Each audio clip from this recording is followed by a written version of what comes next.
माननीय सदस्य श्रीमती हरसिमरत कौर बादल जी।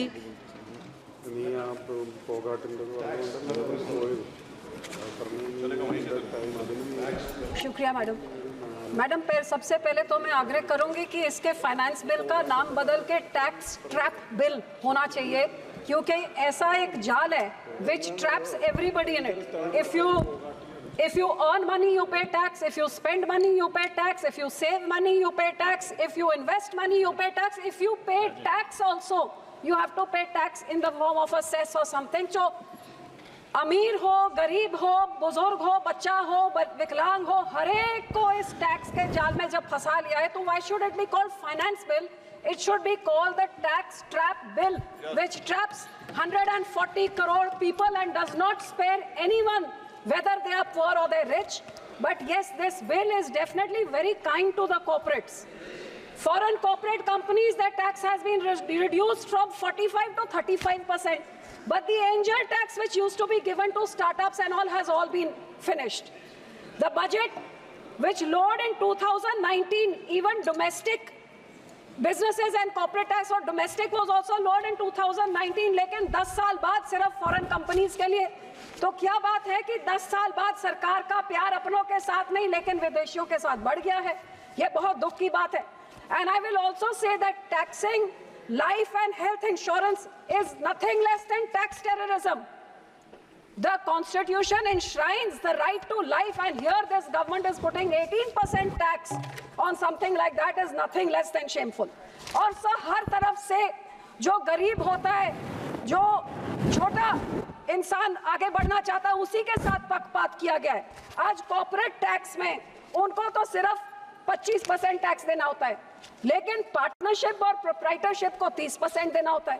Partnership proprietorship कौन करता है? जो थोड़ा सा पैसा जमा करके अपनी किसी रिश्तेदार के साथ कंपनी बना के दोस्त मित्र के साथ पार्टनरशिप प्रोप्राइटरशिप करता है, तो उसको 30% टैक्स देना होता है।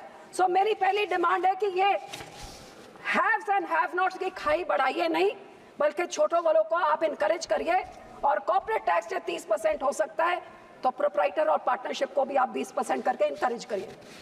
इसी तरह से मैं कहूंगी एमएसएमई इंडस्ट्री, सबसे छोटे मीडियम और स्मॉल स्केल इंडस्ट्री जो सबसे ज्यादा एम्प्लॉयमेंट जनरेट करती है, सबसे ज्यादा रोजगार देती है, आज इनको इनकरेज करने की जरूरत है। और इनको इनकरेज तो क्या किया जा रहा है? ये 43B जो आपका ये जो क्लॉज 43B था, जो मैंने पहले भी कहा कि वित्त मंत्री ने जाके लुधियाने में हमारे इंडस्ट्री को श्योर किया था कि ये क्लॉज मैं हटा दूंगी, लेकिन आज हटाया नहीं जा रहा है। इसको कहते हैं ये एमएसएमई के फेवर में। एमएसएमई के फेवर में कैसे?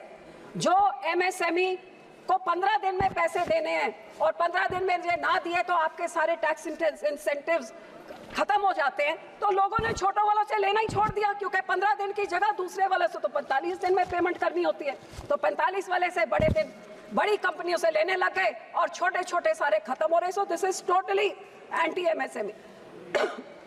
सो आई वुड आल्सो रिक्वेस्ट कि गवर्नमेंट ने जो one nation one market one tax किया है, then they should be freight equalization. अब स्टील जहां पे मैन्युफैक्चर होते हैं वहां से जो आसपास के जो राज्य है उनको सस्ती रेट पे मिलता है, लेकिन पंजाब जो लैंडलॉक्ड है, पोर्ट से दूर है, मैन्युफैक्चरिंग से दूर है, वही स्टील जब हमें खरीद रहा है तो वो महंगा पड़ता है, जिस करके हमारे उस चीज से बनने वाली चीजें वायबल नहीं होती, सो कंपेटिटिव नहीं रहती, जिस करके freight equalization is very important. So I will come to the bicycle industry. आज सर हमारे देश में गरीब से गरीब जो है उसका मोड ऑफ ट्रांसपोर्टेशन क्या है? या वो पैदल चलता है क्योंकि वो बस की 10 रुपए की टिकट अफोर्ड नहीं कर सकता है, या 4 पैसे इकट्ठे करके साइकिल में जाता है। India happens to be the second largest manufacturer of bicycle and bicycle parts. And such 40 साल पहले India and China were at par. But today, where India produces only 2.8 crore cycles, China produces 32 crore bicycles every year. Why this difference in 40 years? Because the technology has been upgraded in China, and instead of encouraging this industry, which is a poor man's mode of transport, which is totally environment friendly, और गरीब से गरीब को इसको मदद करने के बजाय there is no fund for technology upgradation for our Indian industry. There is no micro financing कि ये pollution free mode of transport जो गरीब के लिए, इसको कोई माइक्रो फाइनेंसिंग करे। मोर देन 30 करोड़ पीपल जो गरीब चौकीदार का काम करता है दुकान में, वो पैदल चल के जाता है क्योंकि बस का 10 रुपए का भाड़ा नहीं भर सकता। उसको आप साइकिल को सस्ता करें ताकि वो बेचारा भी रह सके। एंड सम MSME इंडस्ट्री के साथ there has been such a bias that the credit linked capital subsidy scheme, which has been increased, which we used to get 15 lakhs, you used to get back if you had a 1 crore limit and you took a bank loan to upgrade your machinery. But now they have increased the limit to 5 crores, but they have taken back the subsidy, which means that now the government is saying that no subsidy, but the limit can be 5 crores, you can take a loan. But the subsidy was very important for the MSME to be able to upgrade their machinery. Same way, sir, I would also say that while this machinery, this is one scheme, the other one was, so the PLI scheme also favors people who have 200 crore turnover. What happens to the MSME? Why is MSME not included in the PLI scheme? So there was a scheme also for small MSME that government listed fares abroad.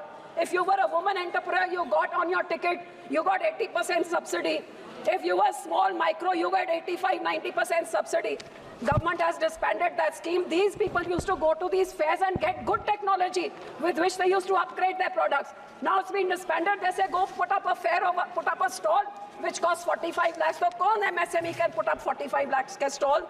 So I would request that to encourage the knowledge sharing and also to technology transfer, please encourage and bring back these CLI ICS scheme. So my next point is on agriculture machinery. It is very unfortunate that tax rationalization has not been done on agriculture and their machinery and their implements. 1.4 billion people are fed by those farmers who toil day and night.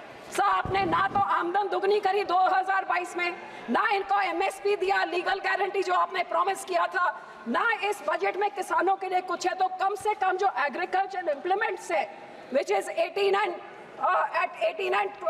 28%, their output they can only get 12% GST, but the input is 18 and 28. I request that this be rationalized, if not removed, which is very important to encourage the farmers.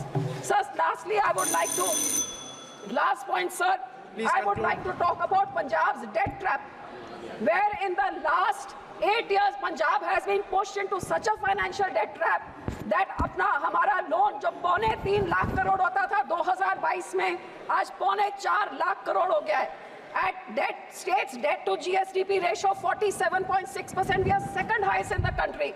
So our industry, which used to contribute to the GDP of the state at 28.5% in 2012, has come down to 25.5%, loss of 3%.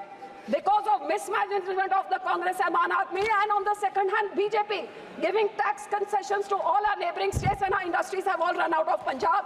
Due to deindustrialization, the farmer is already in distress with high farmer suicide, which has led to such high unemployment that Punjab's unemployment rate, just 1 minute, sir. Punjab's unemployment rate is double that of the nation. So I would request, sir, that our state is the only one that does not have its capital. The capital is a hub from which funds are collected. Our Chandigarh be given to us, and since 1970, where we haven't got our capital, all the money that has been collected by the central government be given to Punjab and compensated. Our borders, the Wagah border and the Hussainiwal border, be opened for trade. Thank you. So that our industry, our farmers and our youth can all prosper in Punjab. This I request. Thank you. Honorable Member Sri Hanuman Beniwal.